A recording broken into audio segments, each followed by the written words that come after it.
What's going on, YouTube?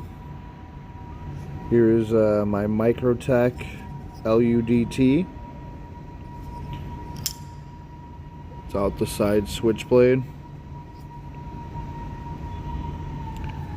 It's a nice knife.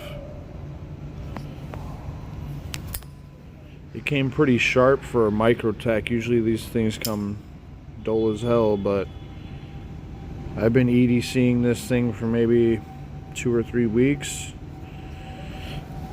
Definitely a good blade. You know, it was maybe $260 I paid for it. So, you know, if I lost this for something, it wouldn't be the end of the world versus, you know, a $400 or $500 Microtech.